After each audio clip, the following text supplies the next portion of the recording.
I got an email from a student saying, your job is so cool. You change people's lives. You changed mine. And that's what I'm excited about, is being able to continually do that and support those students in making that happen.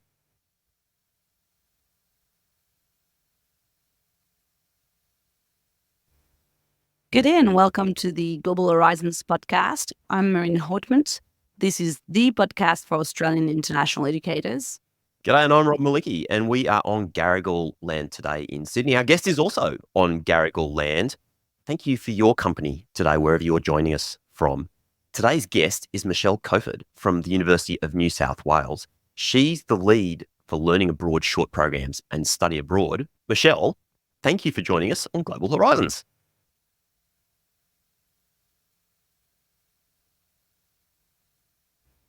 You're welcome. Lovely to be here. Awesome to have you here. Look, Rob, it was actually interesting because before we got onto the podcast this morning, I was having a look at Michelle's profile on LinkedIn and I almost fell off my chair because it says you've been at UNSW for 30 years. And I thought, surely you were too young and that's not possible. I was trying to picture you there as a 10-year-old. I started when I was 5, yes. Might make more sense. It's my story and I stick to it, yeah. No, honestly, I was really taken aback because I really could not have imagined. Tell us about how you first started there. Yeah, it's an interesting journey. It's very long and involved, but I started the university. I actually started studying at the University of Sydney and I studied a Bachelor of Science Honours and I majored in histology and biochemistry, of all things. My first job was to do the photomicroscopy for a computer-based program. And as with all projects, ran out of funding for the programming. So I then did instructional design and multimedia and learned to do computer-based training for students. So we were taking photos of slides, putting them on a computer-based program, and then the students would learn through the computer instead of photomicroscopy. Then I moved into sort of an imaging area and then education side of things. So I worked for Associate Dean into education. And one of the big things that we were looking at is graduate attributes. And that's where I became quite passionate in global citizenship and how students could engage with the world, not just their discipline was important. And the graduate attributes of becoming self-reliant and team building and all of those things. And so I've moved throughout the different faculties. I was in business, I was in science, and then eventually moved to the international, which I've been in for 13 years in the Learning Abroad team. So doing short programs and New Colombo Plan and all those fun things we do in Learning Abroad these days. Hasn't it changed so much in the last 2 decades, really? Sorry, I'm thinking about the graduate attribute stuff that you're talking about. Extracurricular back in the late 90s and early 2000s was like drinking at the uni bar. And now it's really serious. So tell us more. And I've seen progression and both in and out of the classroom.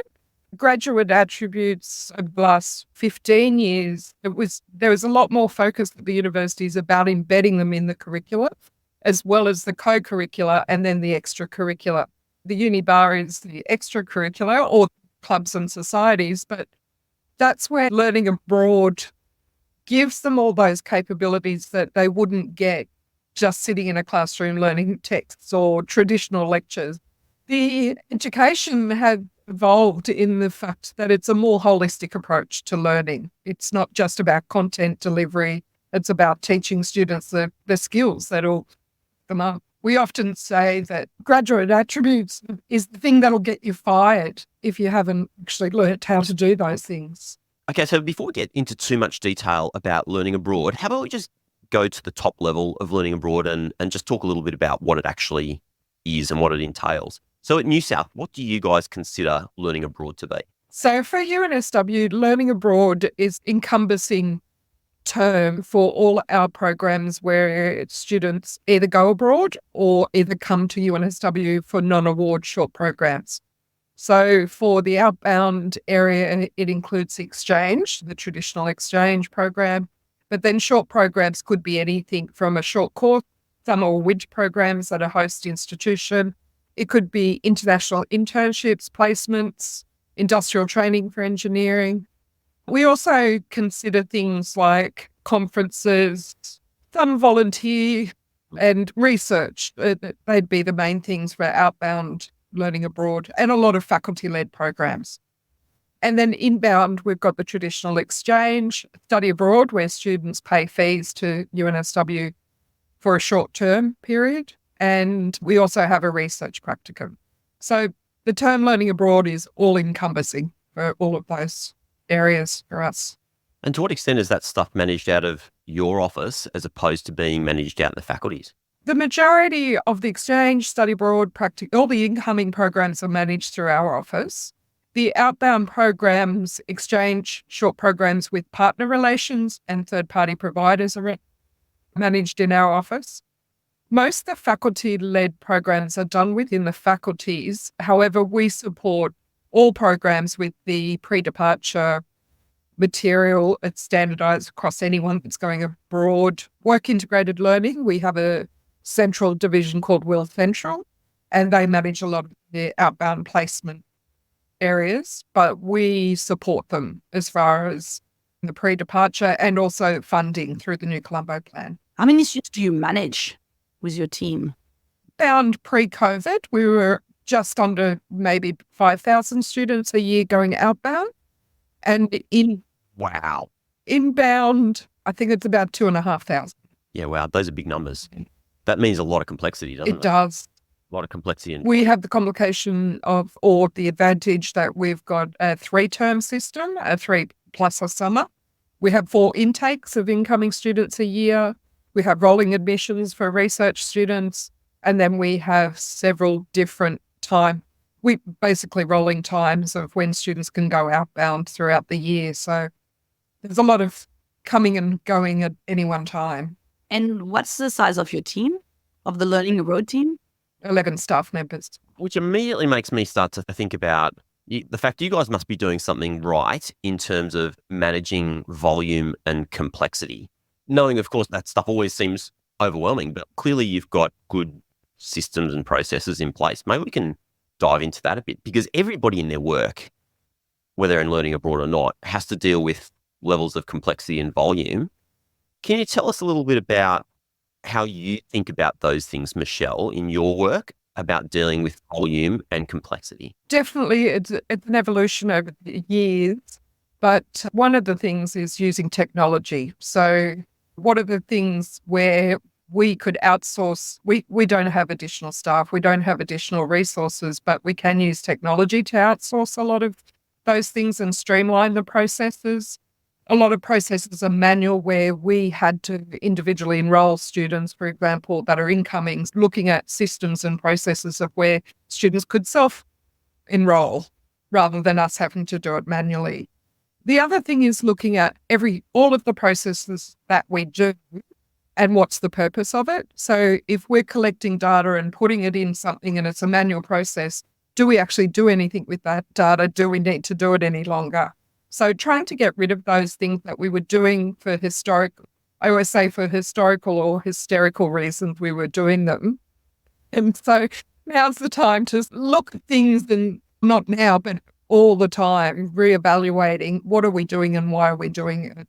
If we're collecting feedback and not doing anything with it, we need to change and start doing things with, or change the way and can it be automated? Can students write stuff and we automatically put it into a testimonials or automate those processes? And that's where we use custom-built system that we have called Endeavour for a lot of the management, and we've used extensively Entreport for a lot of the outbound short programs and New Colombo plan funding. Can I talk a little bit more about that process of deciding what processes you keep or you cut?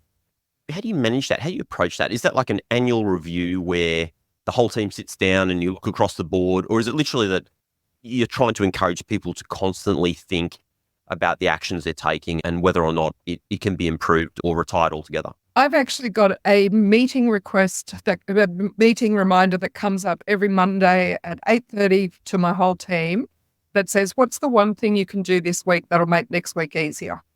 And so it's just a constant reminder. Ideally, you'd think about, okay, what have I got to do this week? What's the one thing that I can do while I'm doing it that streamlines? And it depends on the week.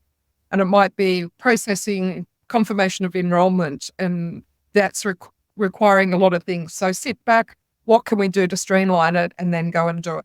If we're getting a lot of inquiries from students about something, then write a draft template that we can use all the time to send out to students when they ask that same question. But even one step further, going back to our resources and change the resources. So change the Moodle tutorial, change the email that they will be getting, so that next time they get it, that question's answered before they even ask. We haven't worked out how to get the students to read the information yet, but... So a shout out to any listeners here who've actually managed to figure out how to get students to read materials. You are welcome as a guest anytime on this podcast. I like the question you ask. I think it's a very good way to phrase it, because it makes everyone be very proactive in terms of thinking about how to improve things and not just getting them done here and now, but how you can constantly improve the way you work. And such an easy way to phrase it and have it on a recurrent basis, I think is great.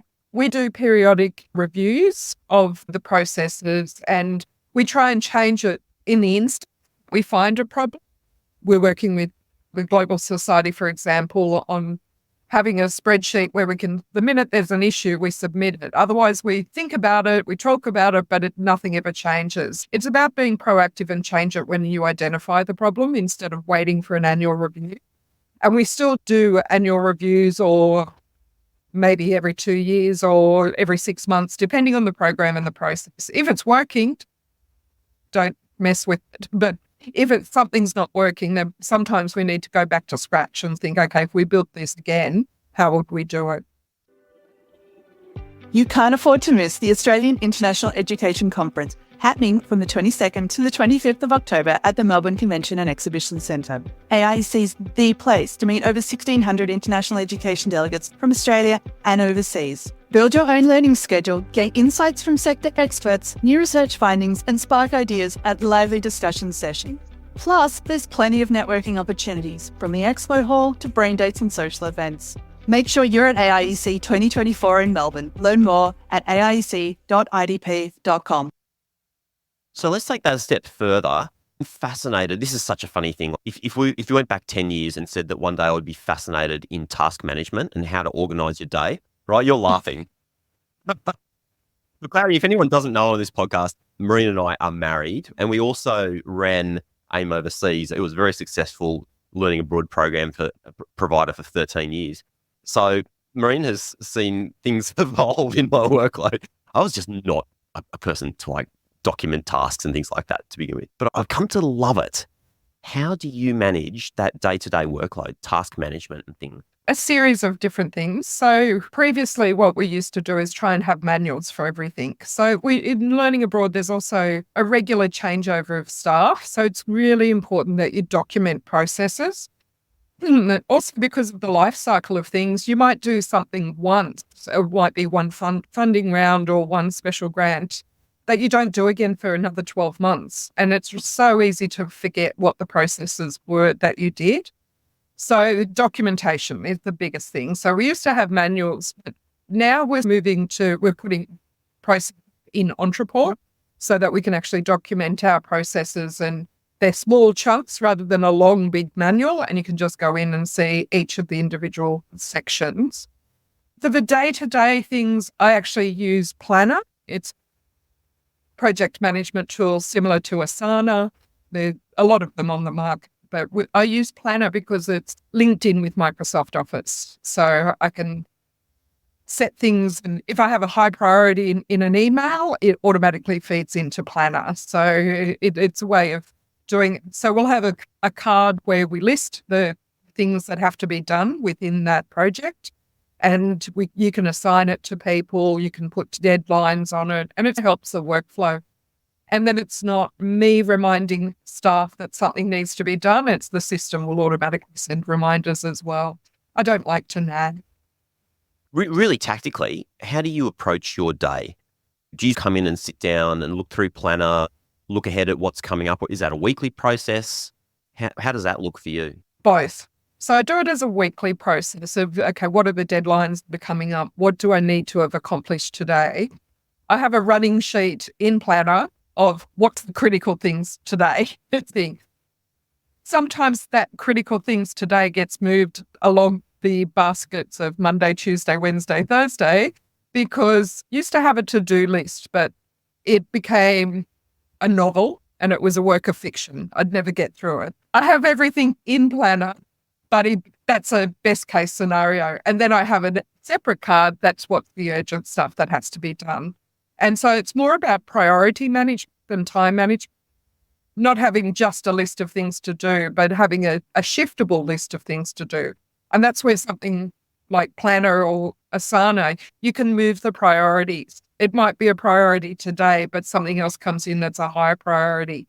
So it's constantly shifting and juggling the priorities, priority management rather than time management. I promise listeners that we will get out of this detail in a moment. I just love workload management. I think all of us don't spend enough time really thinking about how to organize ourselves better. And there's so much efficiency to be gained. And I know you do this so well, Michelle, which is why I'm keen to pick your brain. Let's add another element to this sort of workload management, which is the tsunami that is email. How do you handle it? That's always a challenging one. I use categories. We use Outlook, and Outlook's got a category feature. So I have different projects, different color coded to different categories. And first thing in the morning, I'll come in and just categorize them. On my commute to work, I'll actually get my phone and I'll say, hey, Siri, read the emails, and it'll read the titles to me. So I know what emails are in my desk if I haven't checked them while I'm driving. And then I categorize them and I try and chunk them as much as possible. So work through emails in chunks rather than as they come in. That doesn't always happen. I try to be disciplined, but I'll be honest, it doesn't always happen. But I find by categorizing, then I can sort by category. And then, for instance, if it's funding, then I can block out a time to work through all the funding ones. If it's a risk assessment, I can work through all the risk assessments. So chunking and categorizing, I used to have a million inboxes, folders where I'd move everything, and I thought that's a waste of time. So now I just use the categories and I've got a folder called the year, and that's it.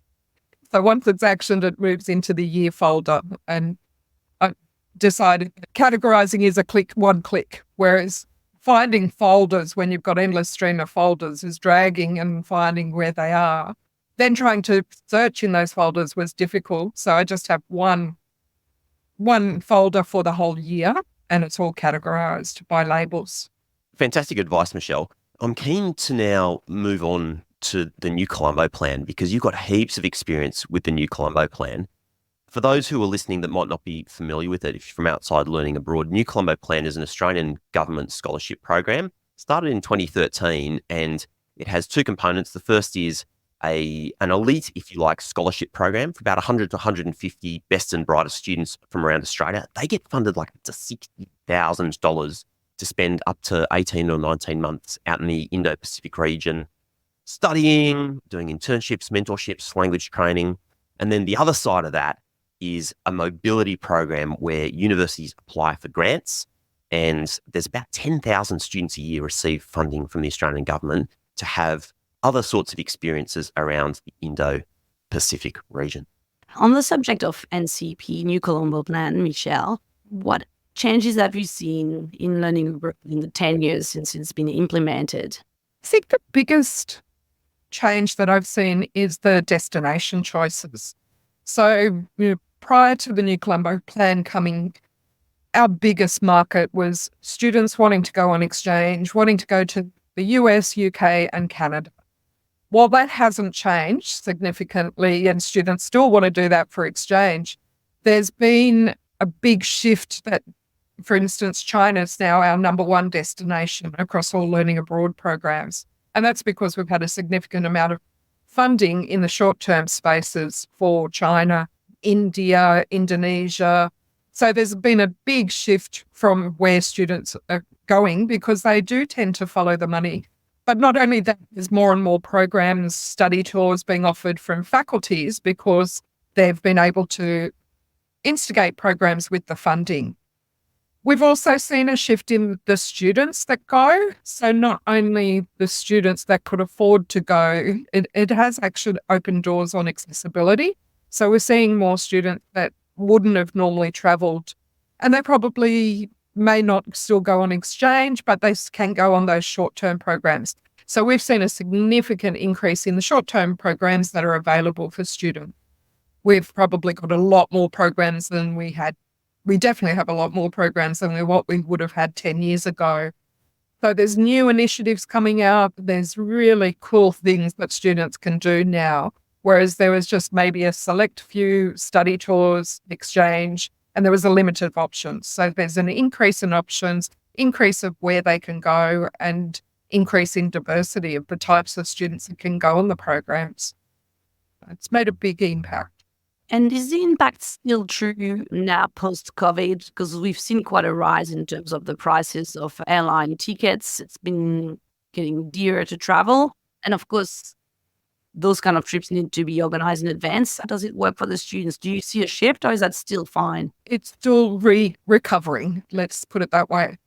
One of the advantages of COVID, if we can call it that, is that with the New Colombo Plan, we're able to switch to some virtual programs.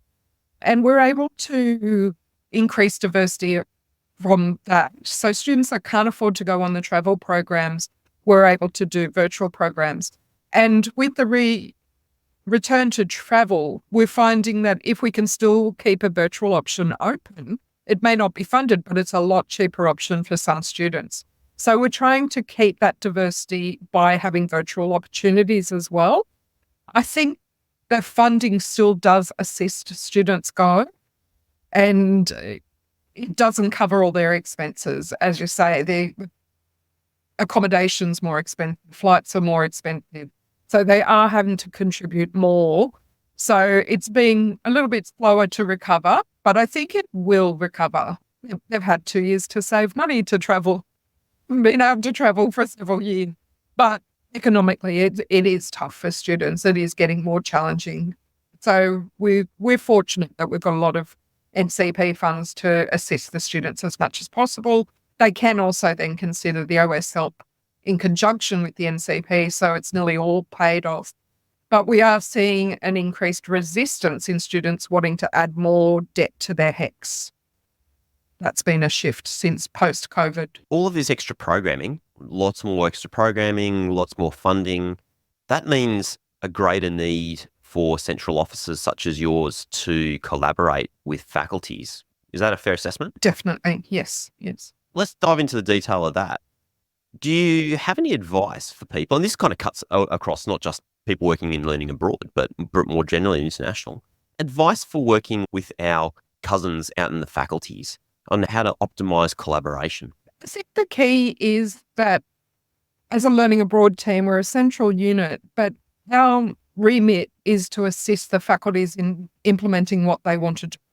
While we have to be sometimes gatekeepers and we have to follow the policies, we have to follow the procedures, I see it as our job is to help facilitate that and navigate all of that, the policy procedures, the travel approvals, the risk assessments, the pre-departure information. So if we can standardise that, our job is to not make them try and do more programs or to make them follow all the rules. It's not the gatekeeper, it's the enabler. So it's about supporting the faculties in the initiative they already want to do. And I also, with the New Colombo Plan in particular, the first step they should do when they want to apply for the New Colombo Plan is talk to their school.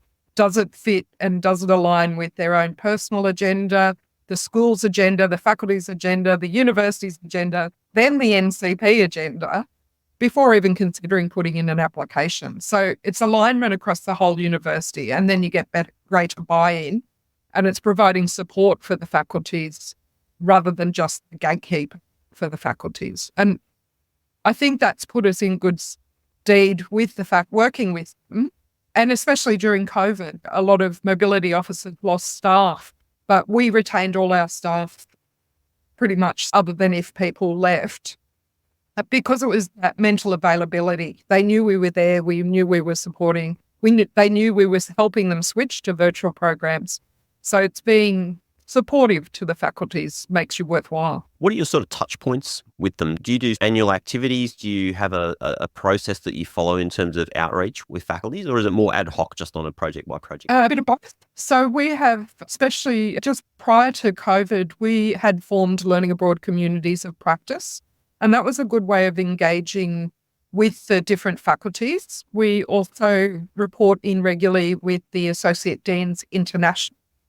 And from that, we also had or additional communities of practice. So the first one, learning abroad, was more general learning abroad for everything. And I think we're up to about 100 members of different faculties across the university. We then formed one during COVID called Virtual Learning Abroad Community of Practice, where we all the faculties shared what they were doing, and it inspired others to do it. So it was, I think we had every 2 months a meeting where we could showcase what was best practice and what was being done. And then others could pick up from that and evolve new programs from that area. We then have another one, which is part of our education-focused portfolio, which is the World Citizen one. And that's more on the internationalizing the curricula. So we have guest speakers from around the world introducing into that. So that's a big area of engagement. And we can do that all online when we're working remotely, but we can still do it and people can call in from around the world. So there've been an upside of COVID that we've learnt to do that rather than meetings face-to-face regularly. In addition to that, then it's touch points with project coordinators through the new Colombo plan. We use Entreport to drip feed information to them throughout their project. So we use Entreport for application, then the actual projects that are funded, and then for the student administration. So it's important for us to touch point with an academic once they've received the funding, not necessarily just wait for them to be ready, to remind them this is when you should be selecting students or marketing to students. And we drip feed information just in time for when they need it based on when their travel dates are.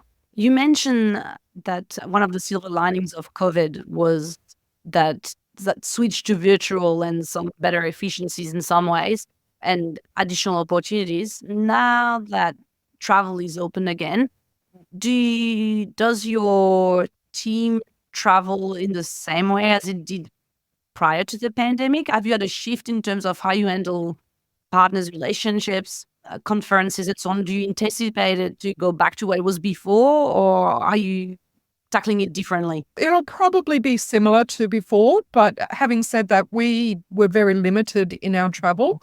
So as our team, we didn't travel a lot.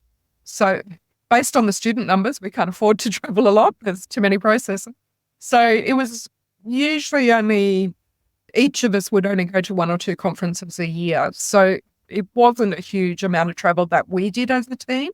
I don't see that will change significantly from pre and post COVID. I think we'll still be following a very similar path. I just want to pick up on a thread that you've mentioned a couple of times, which is mental availability when working with stakeholders. You've mentioned that several times. You've talked about this idea of drip feeding out information or making sure that you're present. Can you talk a little bit more about that and how you view that? And actually, yeah, so in addition to the drip feeding, what other things you might consider doing in that space? I think it's just keeping constant touch points with people so that they're aware that we're still here. Once you've got funding, it's easy to get busy with other things and forget to plan early enough. And I think it's the critical point is it causes more workload for us and causes more workload for everyone if the planning's not done early. So it's for our own purpose that we're contacting them early, but it's also to maintain the relationships so they know who to go to and they don't follow the wrong process, get too far down the track. It's important for our processes that they're followed in a particular order. There's a lot of compliance things we need to do for the new Colombo plan. We need to get students in by a certain time. We need to do risk management by a certain time. That constant reminder that, hey, we're still here. And yes, there's another process we need to do, but we can support you with that process. Means that the projects continue to go along. Prior to COVID, we actually were particularly good at spending all our money each year. So we didn't have a lot of stockpile of money. Each year we would pretty much use all of it. COVID threw a little bit of a spanner in the work. And so we have had a few projects that couldn't go ahead, and we'll be trying to reinvigorate and grow numbers again because their students are still low. But I think it's that constant reminder that we're here to support, we're here, and it just helps the relationship. It helps them stay on track for their project, and it helps us tick the boxes for compliance. The more they see you, the more they're familiar, the more they're confident about working with you. What are you most excited about in terms of international ed? That might be learning abroad. It might be something more broadly. It could be specific about Uni of New South. It could be across the industry. I'm excited that the focus is shifting from just students who can afford to travel to students who wouldn't travel. So we're working on programs like looking at accessibility of learning abroad and how we can help students. The New Colombo Plan has shifted their focus, and their criteria is how can we be more inclusive and include disadvantaged students or students from Indigenous and Torres Strait Island background. And so I'm excited that mobility's shifted. 20 years ago, it was probably a program for the elite or those that could afford to. And so I'm excited that it's becoming a program for everyone. And I think that's what we should be focusing on, is how can we get more students that wouldn't have been able to travel because they learn so much from going abroad. Got an email from a student saying, your job is so cool. You change people's lives. You changed mine. And that's what I'm excited about, is being able to continually do that and support those students in making that. What advice would you have for somebody that's early in their career in terms of getting into learning abroad and progressing their career in learning abroad? What really tactical things would you suggest that they do? Short term, medium term? It's a tough one. I think it is, you have to be passionate for learning abroad. In the short term, really think about it. Is this something that you're passionate in? Anyone you meet in the learning abroad area is passionate. We don't do it for the money. We do it for the love. So it's make sure that it's something that you're passionate in. And it's not about going overseas. It's not you traveling. It's sending other people and sitting back and watching other people go abroad. So you've got to be happy with it. And it's looking for those sparks of joy. You will get a lot of complaints. You'll get emails from parents. You'll get all sorts of things, but don't sweat the small stuff. It's those moments of joy of when the student says, you changed my life. That's why we do it. Longer term, I think it's a case of thinking about where you want to be and what you want to do. And you have to not only think of your own goals, but how does it align with an institution? So what institution do you want to work for? What are their values? What are their goals? Do they align with your personal values and goals? And that's one of the things we try and do with our team is we talk about what are their values, what are their passions, and then trying to find projects that align that, but also align with the university goals. And as a new person coming up in learning abroad, find your passion, find your niche, and that's what you want to do and focus projects on. Accessibility in learning abroad, or if your passion's the environment, how can you teach students about the environment in the pre-departure material? If your passion is career focused, then how can you integrate career objectives? Find your passion, and then how can you integrate it in learning abroad? I have one last question. I were to open a checkbook, a magical checkbook, and could write you a check for any sum of money that you needed to travel to anywhere in the world and do anything, and you had, let's say, 3 weeks to go and do it, where would you go and what would you do? I don't. Hardest question of the podcast, right? So the hardest to last. This is the hardest question. I don't know. If you gave me an endless amount of money, I would set up scholarships for students. I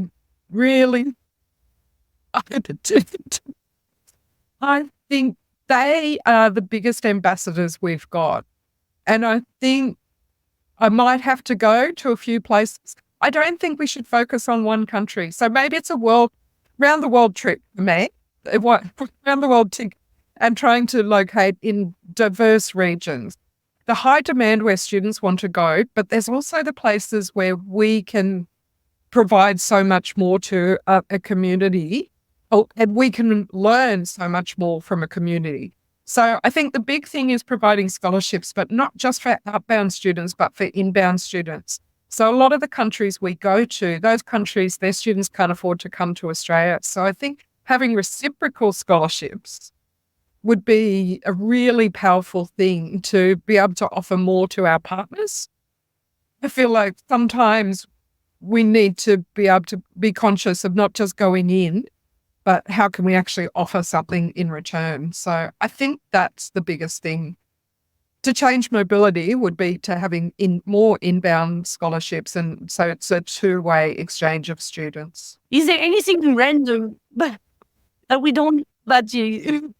I think you actually know, but others may not know, that I volunteer as a dog trainer. Tell us more. Yeah, dog training is actually an interesting thing because you have to be mindful, you have to be present, and you have to be concentrating on what you're doing. So it actually taught me to be mindful, but it also taught me about people management and student management, and I actually use it in my day-to-day because it's about watching for the signals. Are they in distress? What are they thinking about? Are they fearful? Are they angry? So it's watching and listening to what people are saying, the same as you would watch and listen to a dog. So it's actually a really interesting volunteering area to do because it translates to what's the treat for the dog? The little bit of kibble's not working, but the chicken does. So likewise, what's the treat for a student to read? You need to use the chicken, not the kibble.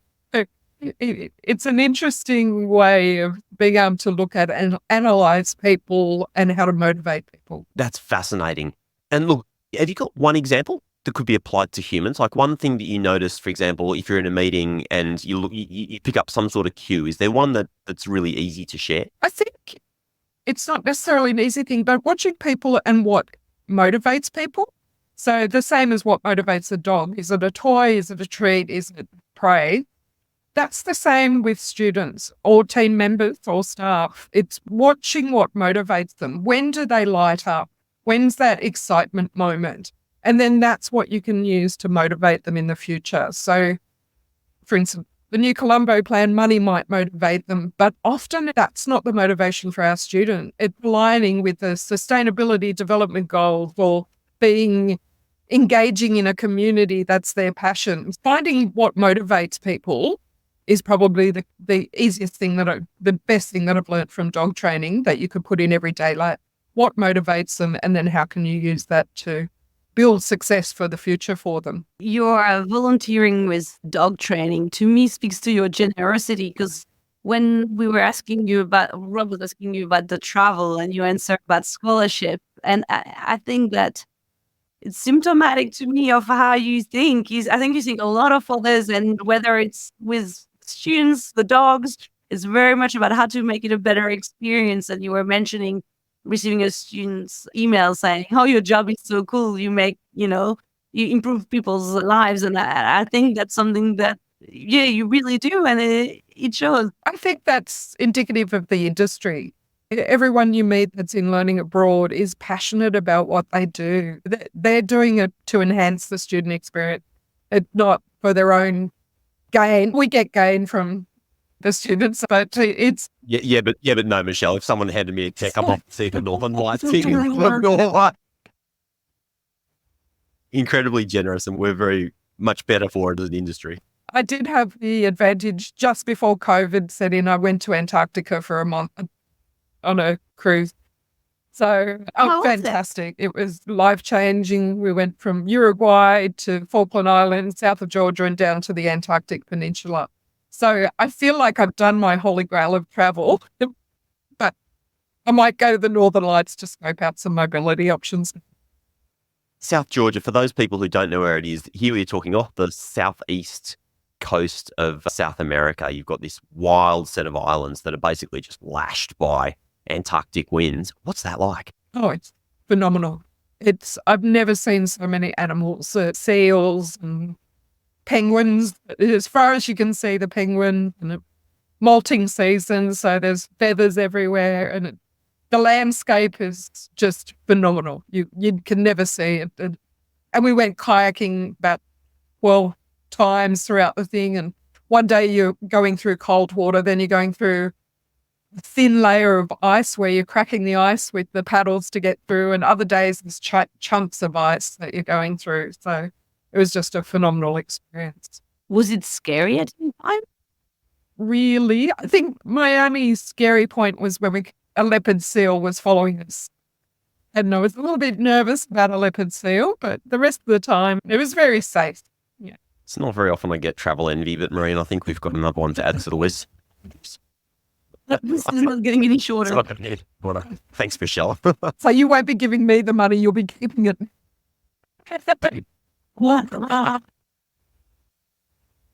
There's no money. It was very much hypothetical money.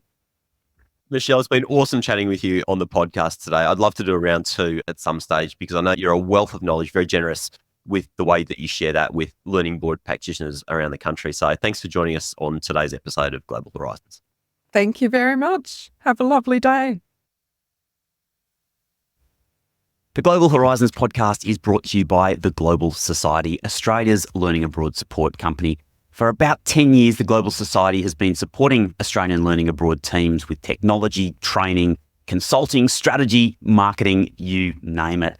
We all know that learning abroad is time-consuming and complex, so if your team could use a little bit of extra support, reach out to the Global Society, globalsociety.com.au. Today's episode was recorded on Garigal land in Sydney, and we pay our respects to elders, past, present, and emerging.